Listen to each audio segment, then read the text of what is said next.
অষ্টমীর দিন সকাল সকাল উঠে একদিকে বসিয়ে দিয়েছি পায়েস, আর অন্যদিকে কড়াইতে ঘি গরম করে নিচ্ছি, কারণ এরপরে এক এক করে সমস্ত সবজিগুলোকে ভাজতে হবে। প্রথমে কিন্তু ফ্রাইড রাইসের জন্য যা যা প্রয়োজন, কাজু, কিশমিশ, গাজর, বিনস, এগুলো আগে ভেজে রেখে দেবো, তারপরে বাকি সব কিছু ভাজবো।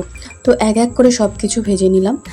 আর এখানে তারপরে মাও এসে লেগে দিয়েছে, কারণ মা অন্যদিকে কাজ করছিল, সব বাসনপত্রগুলো গোছাচ্ছিল এক এক করে। তো যেহেতু বাড়ির পুজো, তাই সবাইকে হাতাহাতি লাগিয়ে কাজ করতে হয়, না হলে কিন্তু ঠিক টাইম মতো সব কিছু মায়ের কাছে পৌঁছে দেওয়া সম্ভব হবে না। আর ওদিকে তোজো কিন্তু তার বাবাকে ভীষণ বিরক্ত করছে। তার বাবা কিন্তু স্নান টান করে ময়দা মাখাতে বসেছে, কারণ সন্ধি পুজোর জন্য কিন্তু সব কিছু জোগাড় করে নিতে হবে তাড়াতাড়ি। আর এদিকে আমি দেখো উনুনে কিন্তু ফ্রাইড রাইসের চালটা করে নিলাম, আর তারপরে এখানে কিন্তু ফ্রাইড রাইসটা তৈরি করে নিচ্ছি। তো এইরকম চটপট করে সব কিছু আমাদেরকে রেডি করে নিতে হয়, কারণ সময়টা খুবই কম থাকে। তার উপর একটা পুচকে বাচ্চা আছে, সে 50 বার আমার কাছে এসে মা মা মা মা এটা ওটা সেটা করতেই থাকে। তো আমি যেহেতুটা রেডি করছিলাম, ওই হাতে আর ঘিয়ে হাত দেবো না, সেই জন্য মা ঘিটা দিয়ে দিল, আর বাকি মশলাগুলো সব দিয়ে দিয়েছিল। ওদিকে মণ্ডপে কিন্তু অষ্টমীর পুজো শুরু হয়ে গেছে, অনেক দর্শনার্থীরাও আসতে শুরু করে দিয়েছেন। বাইরে থেকে প্রচুর মানুষ এই দিন মন্দিরে আসেন, আমাদের মন্দিরে পুজো দিয়ে যান।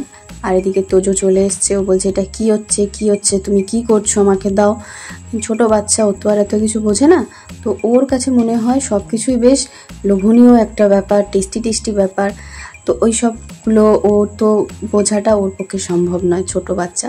তো ফ্রাইড রাইসটা পুরোপুরি রেডি করে নিয়ে আমি আবার বসে গেছি উনুনে বাকি যে সমস্ত জিনিসগুলো ছিল ভাজার জন্য, আলু ভাজা, বেগুন ভাজা, তো ওগুলোর জন্য আমি এবার উনুনে বসে গেছি। তো এখানে মোটামুটি আমাদের রেডি হয়ে গেছে। এবার হচ্ছে সবথেকে যেটা গুরুত্বপূর্ণ কাজ, যেটা করতে আমি প্রায় হিমশিম খাই, সেটা হচ্ছে বিভিন্ন জায়গায় ভাগ করে সাজিয়ে মন্দিরে পৌঁছানো। কারণ আমাদেরকে গোকুলচাঁদের কাছে ভোগ দিতে হয়, আর এছাড়া দুর্গা মায়ের কাছেও দিতে হয়। তো সেই সব কিছু মিলিয়ে পৌঁছানোটা খুব চাপের হয়ে যায়। দারুণ লাগছে রে। হ্যাঁ, গায়ে তো এক ফোঁটা মাংস নেই। মা গো, শুধু ভয় খাবে বাবা। আমার এখনো কিচ্ছু হয়নি বাবা, ভোগ রান্না শেষ হয়নি বাবা। তুমি আর একটু থাকো, আমি তারপর নেবো।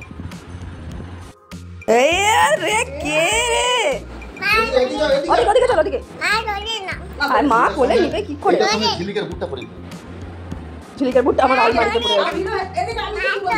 তো তোজো স্নান টান করে একদম হিরো সেজে গেছে, আর ওর ছোটো পিসিমণি ওকে জামাটা দিয়েছিল, সেটা পরে তো দেখতেই পাচ্ছ একদম ফুল বাবু সেজেছে।